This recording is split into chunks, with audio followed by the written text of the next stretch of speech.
¿Qué tal? ¿Cómo están? Bienvenidos, gracias por acompañarnos. Bienvenidos a esta mesa en donde pues procuraremos explicar a través de quienes ejercen, entre otras cosas, no solamente la visión analítica, sino también el tema de la representación social en los diferentes órganos electorales que hay a nivel federal y estatal aquí en Jalisco.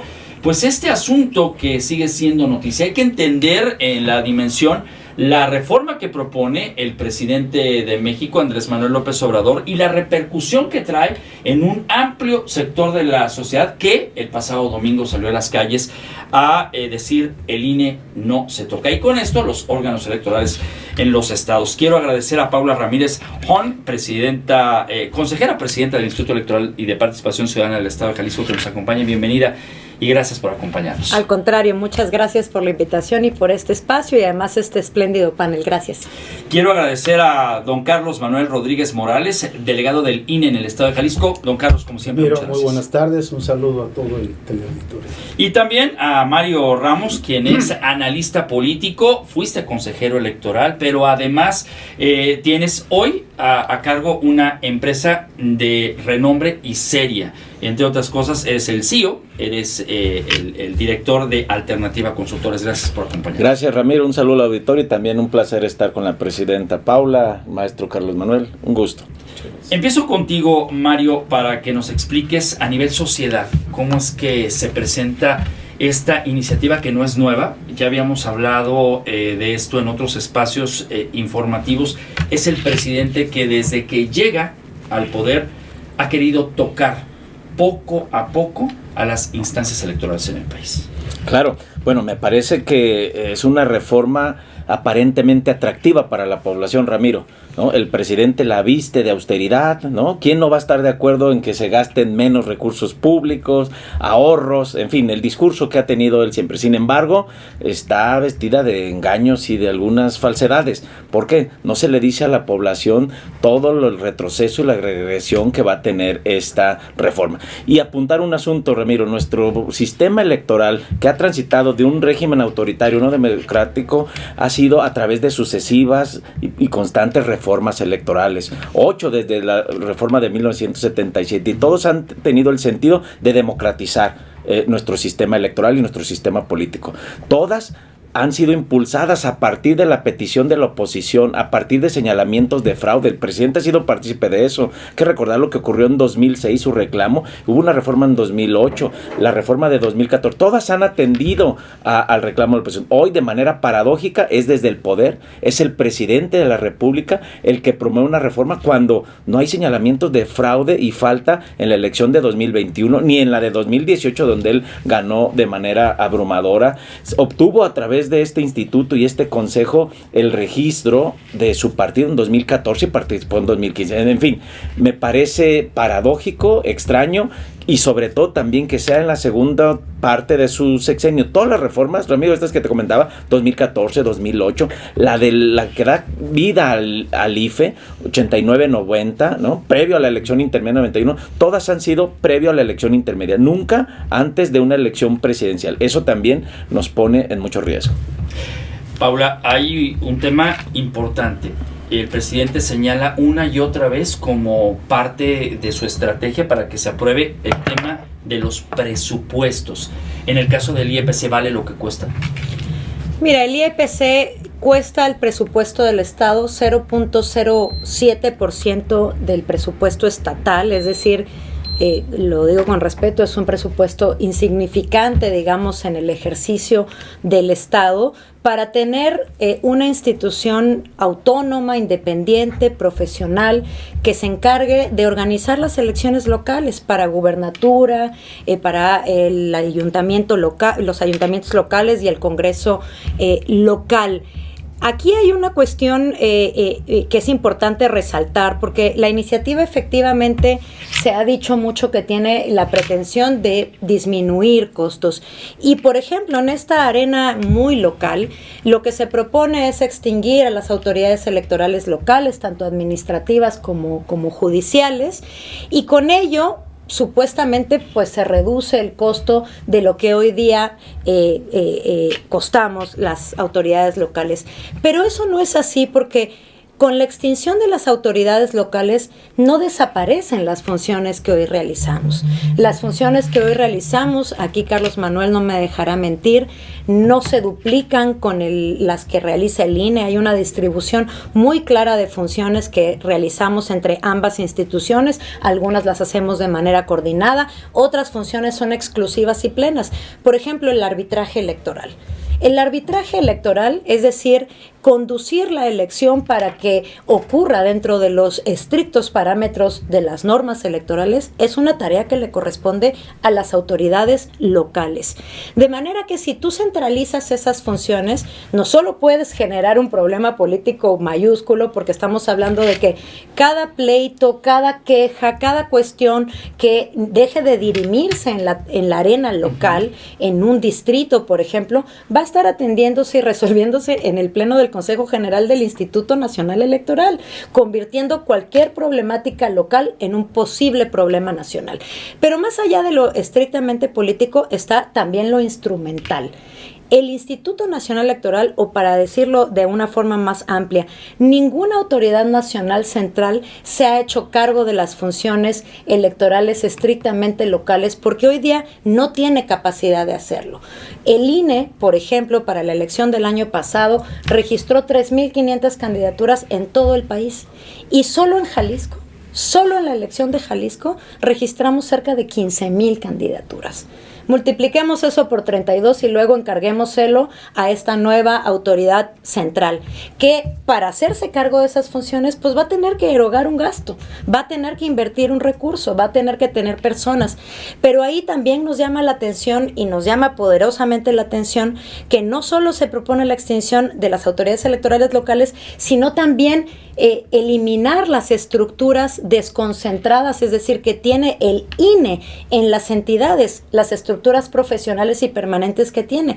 Entonces la pregunta es, ¿quién va a organizar las elecciones para gubernatura, para legisladores locales, para los ayuntamientos en las entidades?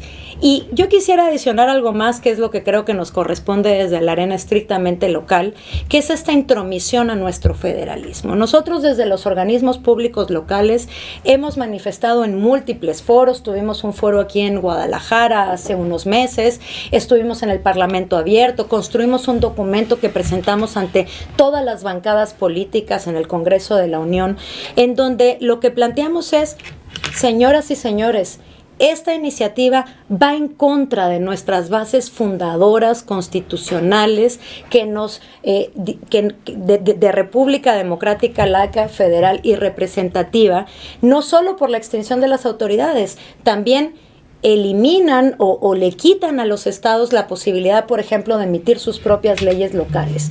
Leyes que han posibilitado el ensanchamiento del ejercicio de los derechos políticos en las entidades, las acciones afirmativas, por ejemplo, para grupos históricamente vulnerados, el tema de la paridad, en donde Jalisco es un ejemplo en la nación. Tenemos el Parlamento, el Congreso, con mayor proporción de mujeres legisladoras en todo el país, y muchas otras más cuestiones. Y además, incluso hasta más grave, propone que los estados renuncien a sus facultades para determinar la dimensión de sus congresos o la composición de sus ayuntamientos, porque plantea una fórmula única, restrictiva, desde mi perspectiva arbitraria, para determinar cuántos diputados, diputadas vamos a tener a las entidades, cuántas regidoras, regidores vamos a tener en las entidades, como si esta situación no fuera producto de una historia local, de décadas de construcción institucional en las entidades,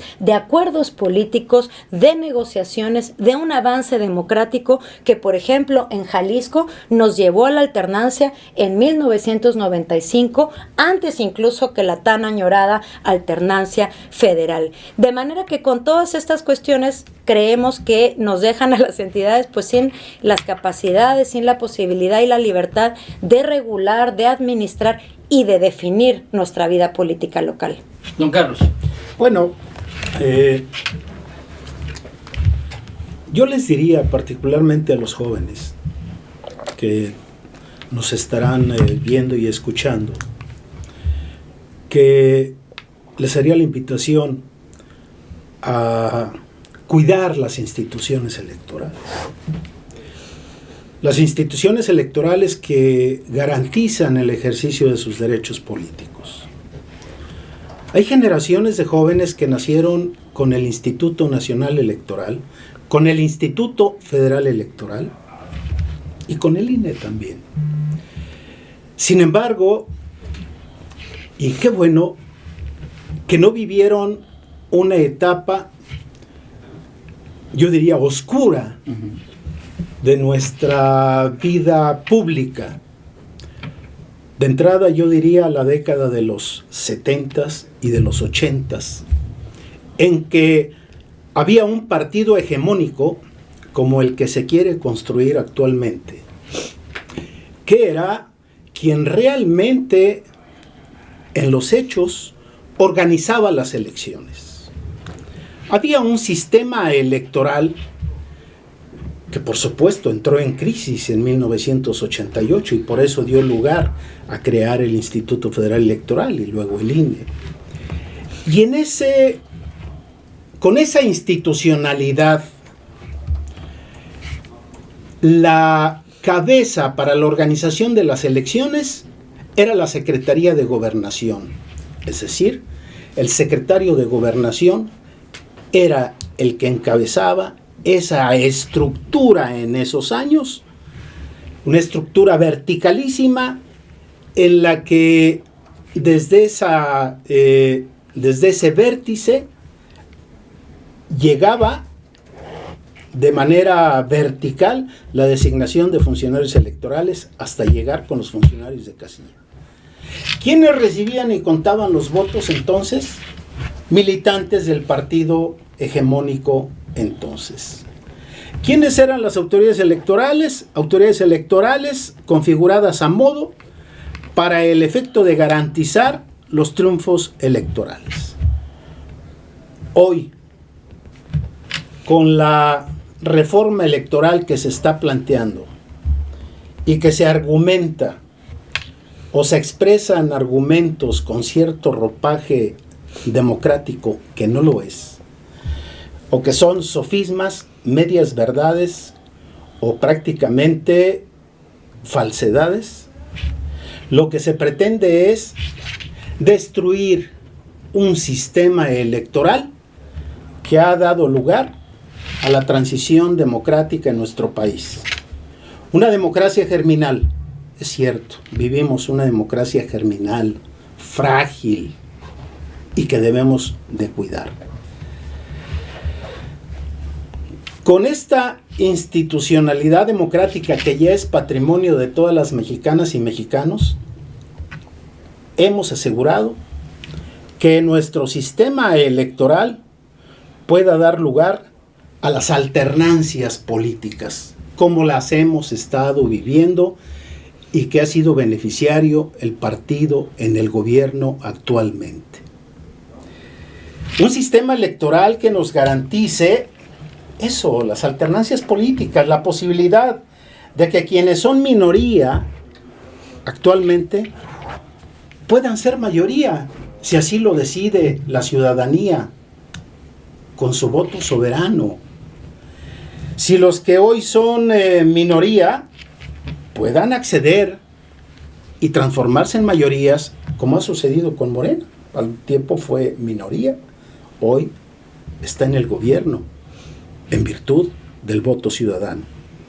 De manera que yo los invitaría a cuidar estas instituciones electorales. Por ello, y la verdad, que fueron imágenes las vividas este domingo, venturosas, realmente esperanzadoras para nuestra democracia, porque vimos salir a los ciudadanos, hombres y mujeres de todos los estratos sociales, para ocupar el espacio público, para decir, aquí estamos para proteger al Instituto Nacional Electoral, que es una pieza fundamental de nuestro sistema democrático, porque queremos que nuestro voto siga siendo libre, que nuestro voto sea bien contado para que cuente, para que la decisión de la ciudadanía sea una decisión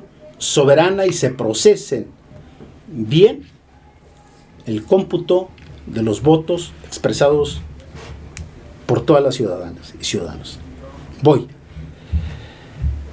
De manera que hay una toma de conciencia sobre la importancia de proteger al Instituto Nacional Electoral, porque es patrimonio de todos, como es el sistema electoral que hoy tenemos, que no es producto de la voluntad ni de la propuesta de una sola persona. Ha sido una construcción colectiva de todas y de todos y de muchas generaciones.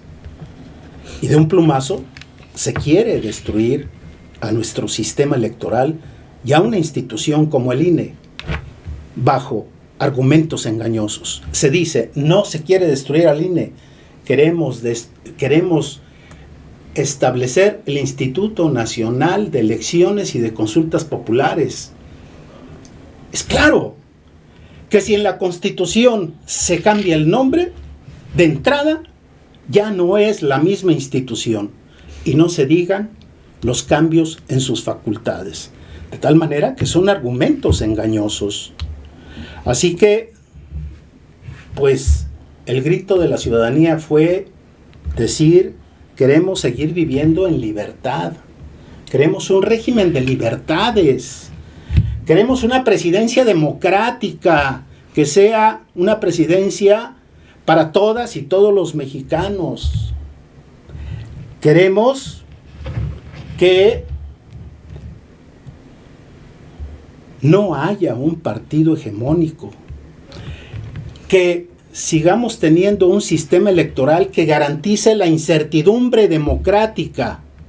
En aquellos años 70s y 80s, las elecciones eran pues nomás para taparle el ojo al macho, y finalmente se decía, va a ganar este partido, el hegemónico, el del gobierno. No queremos eso. Queremos un sistema democrático. Y la expresión en las calles fue un sí a la democracia.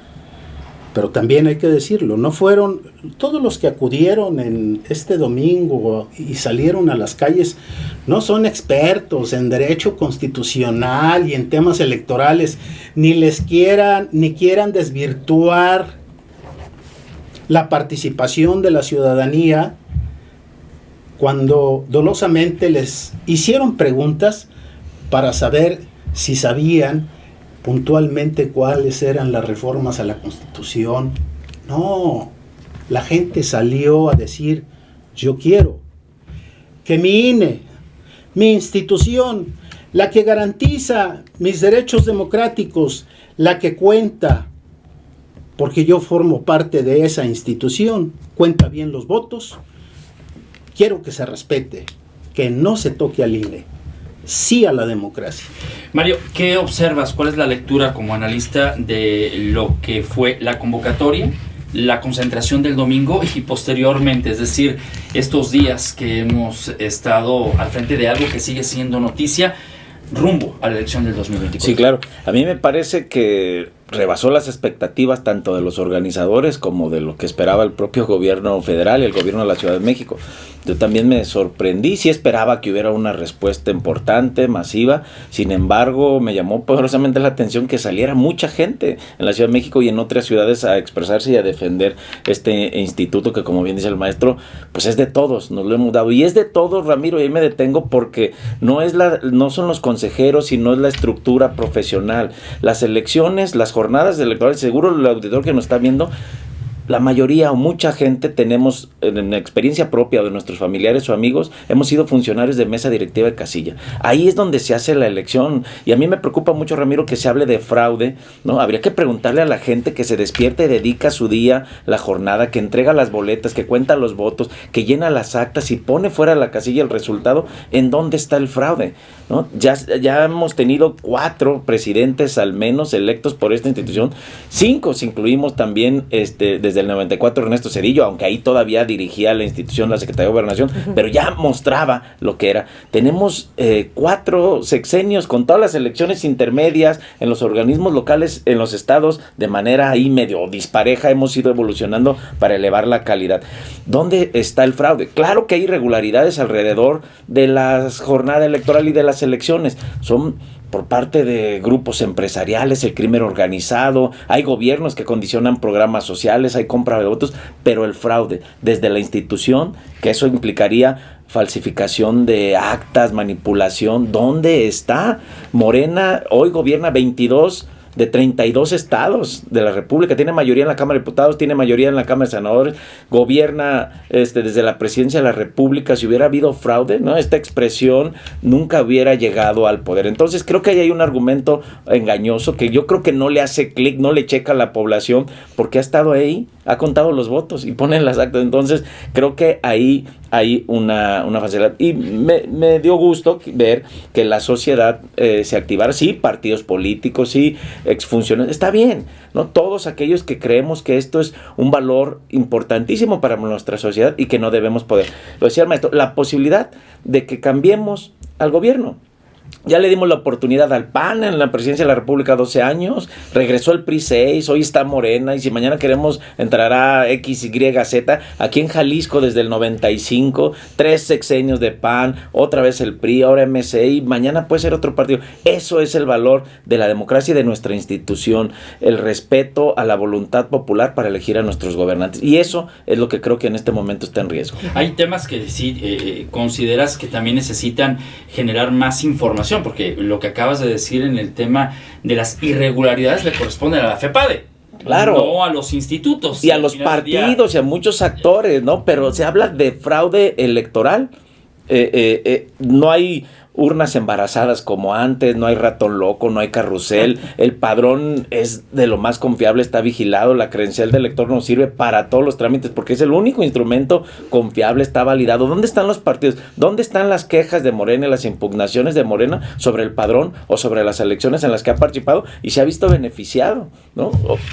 En fin. Consejera presidenta, hay en estos momentos el hecho de la presión que se hizo a través de esta manifestación del domingo. ¿Pasará o no pasará? ¿Dónde es donde ustedes perciben que realmente la representación de los diputados y senadores se va a hacer presente con esto que, pues dicho sea de paso, es historia? Híjole, Ramiro, pues si yo tuviera la respuesta. Puede intervenir quien quiera. La realidad es que yo creo que todavía estamos en un panorama incierto porque, digamos, hemos visto que las fuerzas políticas toman luego de decisiones a veces inesperadas. A mí me parece, no obstante, que la manifestación del domingo fue una muy buena noticia, no solo porque en sí misma la manifestación pública pues te habla de una sociedad avanzada, con una cultura política más desarrollada, con una apropiación de derechos, en pleno ejercicio de sus derechos políticos para reclamar pacíficamente una cuestión que, a diferencia de otros momentos, pues no es un actor, no estamos quejándonos o doliéndonos de una injusticia en particular o del tema terrible de la violencia, estamos defendiendo a un sistema, a una edificación colectiva, a una idea, a la idea de las libertades y los derechos, porque yo creo que esto que han dicho Mario, Carlos Manuel, es muy relevante y hay que decirlo y repetirlo. Nuestro sistema electoral ha posibilitado que la pluralidad de intereses sociales pueda tener un nivel de representación y un qué decir en el destino de nuestra nación. En ese sentido, pues los datos son más que elocuentes, ya los decía Mario, pero hoy día tenemos parlamentos, congresos plurales en toda la nación. No hay definitivamente, no se percibe una cuestión como un partido hegemónico, un gobierno hegemónico, aunque el propio Morena haya tenido la posibilidad de obtener todos estos triunfos en las entidades y a nivel federal también. Pero lo cierto es que el sistema ha posibilitado la convivencia pacífica la competencia permanente y civilizada de la enorme pluralidad política que hay en la nación a todo nivel. Un dato. A nivel de gobiernos estatales, desde al menos los últimos 8 años, que es cuando se construye el INE y este Sistema Nacional de Elecciones, las alternancias han ocurrido en el 70% de los casos. Es decir, ha habido mucha más posibilidad de que gane la oposición a nivel gubernatura. Y lo mismo ocurre con la presidencia de la República, y lo mismo ocurre en cualquier parlamento o cualquier congreso de los estados, y ya no hablemos a nivel municipal. Es decir, la pluralidad de los intereses de la sociedad está representada en los órganos parlamentarios, está representada en los órganos de gobierno, y eso es la democracia, sí, no otra cosa. Entonces yo vuelvo a preguntar, y me pregunto a mí misma, si este sistema ha ofrecido tan buenos resultados, que habrá ajustes que hacerle, que por supuesto hay áreas de oportunidad, eso desde luego, pero estamos en una situación y tenemos un aparato que merezca una transformación del todo. Mi opinión es que no. El sistema ha garantizado su principal función, que es la organización periódica, genuina, legal, competida de elecciones libres y legítimas en todo el territorio nacional, produciendo el periodo de mayor alternancia política en la historia, pero además la pluralidad política, insisto, en todas partes y de todos modos, además pues el permanente y pleno ejercicio de libertades y derechos políticos. Eso es lo que tenemos. Eso es no la edificación de alguien, no la construcción, la idea de una persona o de un partido político. Esta es una cuestión que hemos construido durante décadas, como bien lo dice Mario, pues muy a propósito justo de las demandas civiles, ciudadanas, pero también de los propios partidos políticos, siempre en la oposición, que han buscado tener mejores condiciones de competencia. ¿Para qué? Pues para que todas y todos tengamos acceso a la representación y al poder público, que es donde definimos el destino de nuestra vida colectiva. Eso es lo que está en juego, las condiciones básicas de convivencia colectiva que en nuestra nación han estado garantizadas y que hoy se propone desterrar. ¿Quién está enojado, don Carlos? ¿El INE o el presidente? No, quienes trabajamos en el Instituto Nacional Electoral seguimos totalmente comprometidos con un ejercicio de nuestras tareas como lo espera nuestra institución, el INE. Trabajar con total apego a los principios que rigen nuestra vida democrática, y en este caso un principio de imparcialidad, de objetividad, de legalidad, de independencia, de total certidumbre, de total transparencia. Este evento del cual fuimos testigos, porque yo no participé, claro, yo soy funcionario del Instituto Nacional Electoral, yo lo seguí a través de las cámaras de televisión y demás, pero este ejercicio, la verdad que también representa un llamado de un sector muy importante de la ciudadanía, porque quienes salieron a las calles representan la punta del iceberg que hoy está ahí, que defiende a sus instituciones democráticas. Y es un mensaje a los partidos políticos, a todos, pero también increpa al propio presidente de la República a tener mayor sensibilidad y entender cuál es el mensaje de este gran sector de la ciudadanía, que espera atienda sus reclamos de democracia, de no cooptación de una autoridad electoral, de que se respete la autonomía de las instituciones electorales, de que no se pretenda constituirse en el factor central de la organización de elecciones que no serían democráticas, De tal manera que ese es el mensaje que se envió al partido en el gobierno y al presidente de los Estados Unidos mexicanos. Creo que el mensaje fue claro. Ramiro, el mensaje es muy importante de este domingo y, bueno, no va a haber reforma. No va a haber reforma constitucional, por lo visto en esta marcha. Eso quiero creer. Vimos al presidente del PRI, Alejandro Moreno. Sí. Ojalá que en esta ocasión se sostenga, ¿no? Porque ya ha reculado. Y también el del PRD, que también dijo que Jesús parecía... Claro, pero ya tuvimos el ejemplo con la reforma eléctrica cuando el PRI y la oposición se unen, no alcanza las 2/3 partes de la Cámara de Diputados y de Senadores para hacer una reforma constitucional. Ya se comprometió el presidente, hubo priistas de su grupo, de su ala, pero también estaba Osorio Chong, Beatriz Paredes, otros. Esto significa que no alcanzaría las 2/3 partes la Cámara de Diputados ni la de Senadores para una reforma constitucional. Quiero creer que se van a sostener estos partidos. Lo que sí podría haber una reforma legal, ¿no? a la ley. Ya no sería tan profunda, trascendente, como esta está planteado. Quiero confiar en el presidente del PRI, Alejandro Moreno, Alito, que hoy sí no lo dobleguen. Ya había dicho que no le iban a doblegar y el tema de la Guardia Nacional sí lo doblegaron, ¿no? Y votaron a favor y por eso transitó. Es decir, la oposición unida podría detener esta reforma constitucional.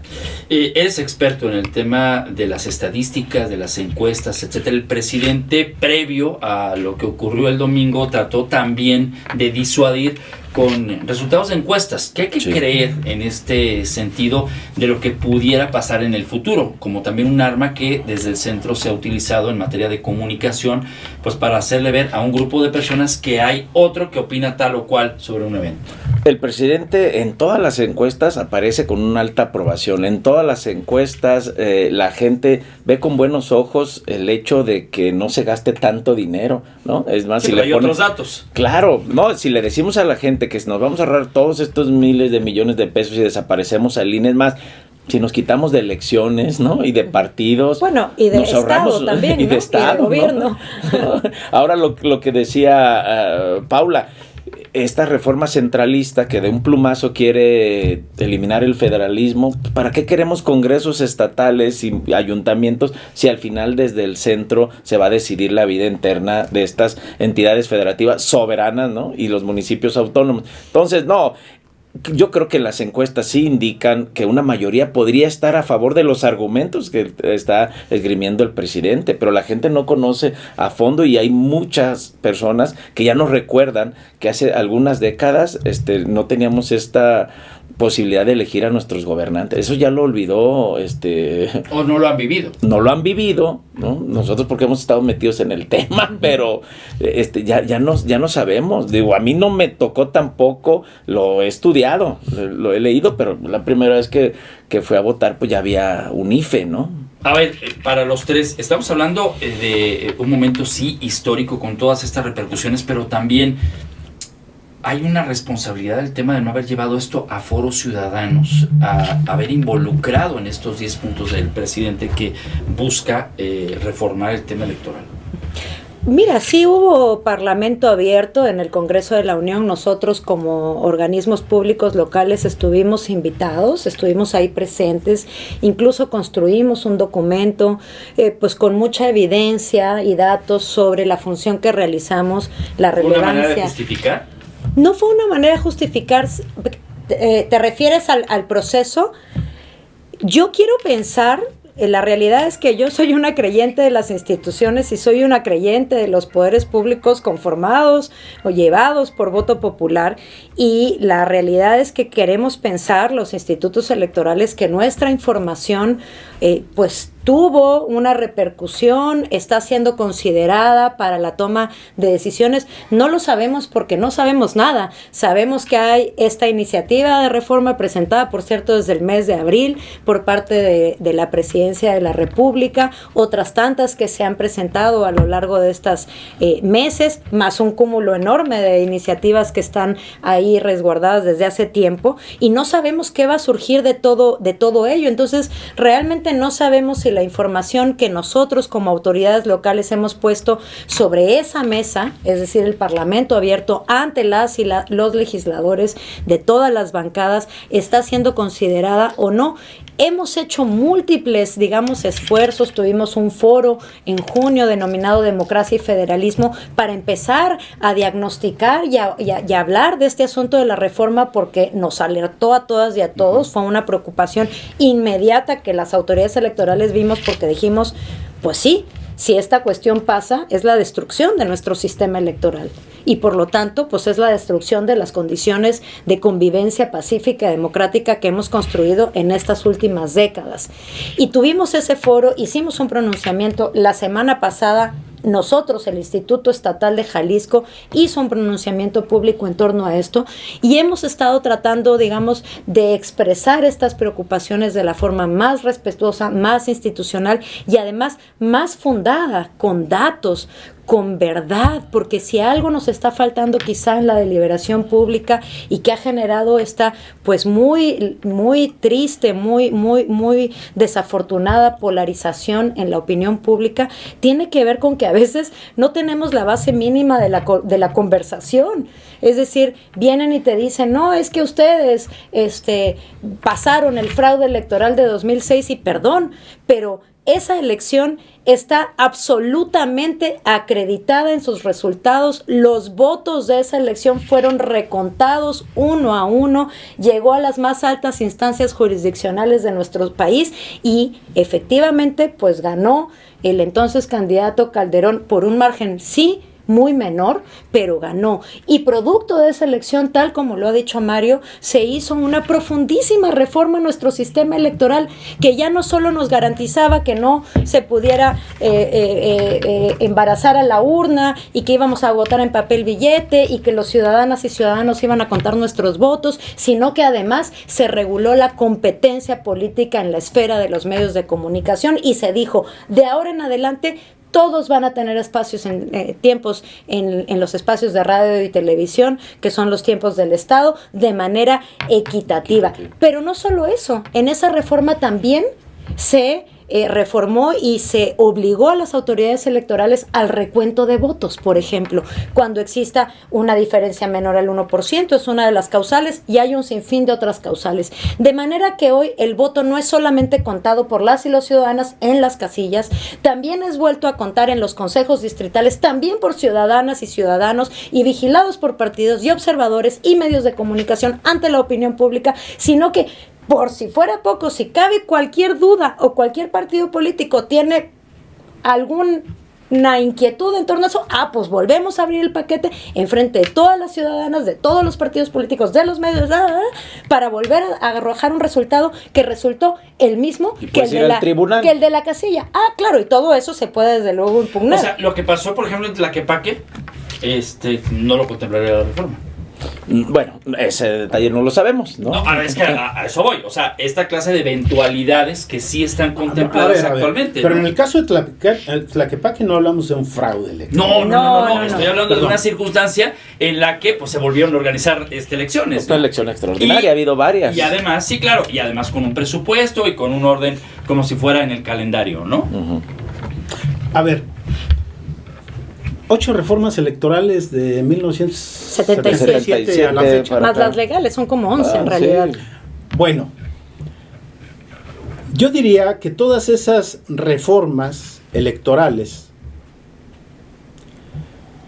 en todas ellas, cuando fue el momento de sus propuestas, hubo una intensa participación de la ciudadanía, de universidades, de organizaciones sociales, de actores políticos, en los que en esos foros o en esas consultas ciudadanas se recibían los puntos de vista de todos estos sectores, que fueron la base para grandes acuerdos, para modificación de las legislaciones en turno. La última, que implicó un gran acuerdo nacional, fue la que dio lugar a la creación del IFE, por las dimensiones que representaba. Hoy en esta ocasión dio la impresión que no había la voluntad política para abrirse ante la sociedad y recibir ampliamente las opiniones de los ciudadanos. Se establecieron foros muy reducidos, observadores, ¿cómo le llamaban? Parlamento abierto. Parlamento abierto, muy reducidos, pero no con esa intensidad y voluntad. Yo espero que en este momento en que están discutiendo aspectos relacionados con la reforma constitucional, de verdad tomen en cuenta los planteamientos formulados por los organismos públicos locales, por los conocedores del tema electoral, por los especialistas del derecho constitucional, para que en efecto de una reforma, dijéramos, sería lo deseable, surjan bases que consoliden un Estado constitucional democrático, pero todo indica que no es así. Claro. Hay la inquietud y derivado de expresiones de algún diputado importante que está participando en esas mesas, en donde siguiendo aquello de que ni una coma se cambia, afirma que si la reforma constitucional no pasa, ya tienen previsto un plan B para que aplicando la mayoría se afecte a las actuales instituciones electorales. Esa no es una postura democrática de que tanto hablan. Ese no es un compromiso de trabajar en favor de la democracia. La política es un espacio virtuoso para asumir acuerdos entre quienes piensan diferente. Pero esto no se está haciendo. No hay diálogo. Hay lo que parece que hay es un afán de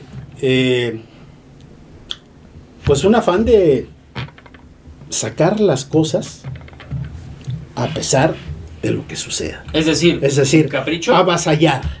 Un capricho, avasallar. Un enojo, Milei. Otra cosa, todas las reformas que se han planteado en su momento fueron para hacer modificaciones y hacer procesos electorales más equitativos, mejor ordenados, establecer, dijéramos, candados de seguridad para garantizar la validez de los votos de los ciudadanos, que no fueran tergiversados. La equidad. La voluntad popular. Respeto a la voluntad popular. Para perfeccionar entonces los procesos comiciales. Y se pusieron en práctica en elecciones intermedias. Hoy, en el preámbulo de un proceso electoral, gran proceso electoral, el del 24, se pretende reformar, y en estas condiciones en que hemos hablado, las reglas del juego político. Cuando ha funcionado este sistema, una institucionalidad electoral en la que confía la ciudadanía, de manera que muchos en México, muchos y muchas personas consideran que esta reforma electoral que viene del poder político, esta propuesta, no debe pasar. Pueden esperarse para que hagan o propongan una reforma política, pero después de esta gran elección que viene en el 24. Termino el foro con Mario. ¿Y después de la marcha qué? Porque muchas fotos, mucho video, mucho dime y direte en este tema.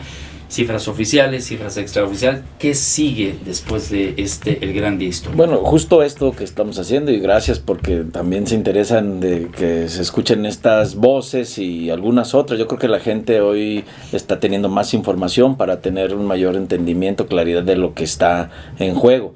Quisiera apuntar, Ramiro, al final, porque me parece muy importante lo que dice aquí el maestro Carlos Manuel. Las reformas electorales, todas estas que hablamos, incluyeron siempre la opinión de la oposición en principio, ¿no? Fíjense, el PRI, ese PRI autoritario de los años 70, tuvo la visión y vio que para tener la legitimidad incluía la voz de la oposición y empezó un proceso de liberalización, ¿no? Y después de democratización. Bueno, hoy parece que no estamos ni siquiera en esa condición. Ahorita yo hablaba de los votos que necesitan para la reforma constitucional, pero si tienen los votos, lo que indica en este momento es que no incluirían a la oposición. Pero además ya tenemos toda una generación de exfuncionarios, expertos, exconsejeros, ya hay maestrías, hay doctorados, ya tenemos todo, ¿no? En aquel momento nadie era experto y ahí fuimos creando un sistema electoral. Todas esas voces, pero sobre todo la de la oposición, quiero reiterar en eso, Ramiro, porque a un juego de fútbol, cuando van los equipos, van confiando en el árbitro y todos están de acuerdo en el árbitro. Y ahora hay el VAR, ¿no? Y ahora hay un VAR. Claro. Además es una herramienta, ¿no? También. Pero Nuestro VAR es la ley. Sí. Claro, Ramiro, si en esta no participan todos los jugadores, ¿no? En consenso y en acuerdo con el árbitro, ¿qué nos espera para el 24? Un proceso carente de legitimidad, ¿no? Van a surgir la oposición, lo que sea, no va a estar conforme con el arbitraje, y eso es lo que también nuestro sistema tiene, hay que decirlo.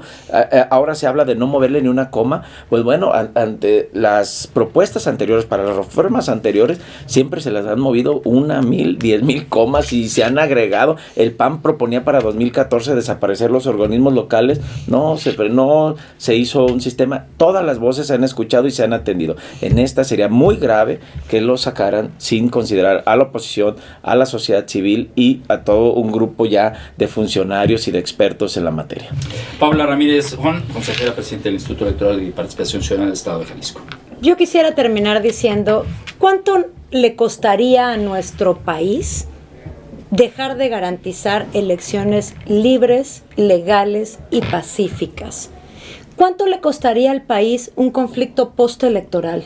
No solo en términos de contención de la violencia, en fuga de capitales, en inestabilidad social. Estas son las cuestiones que ha garantizado nuestro sistema hoy en día. Y yo quiero retomar una idea que ha planteado Carlos Manuel, que es fundamental. La ciudadanía confía en este sistema porque es ciudadano, porque las elecciones las organiza la ciudadanía, porque las y los ciudadanos vigilan no solo el día de la jornada electoral cuando cuentan los votos, sino en los órganos colegiados, distritales y municipales que se instalan para cada cargo de elección en contienda, vigilan de cabo a rabo el proceso electoral.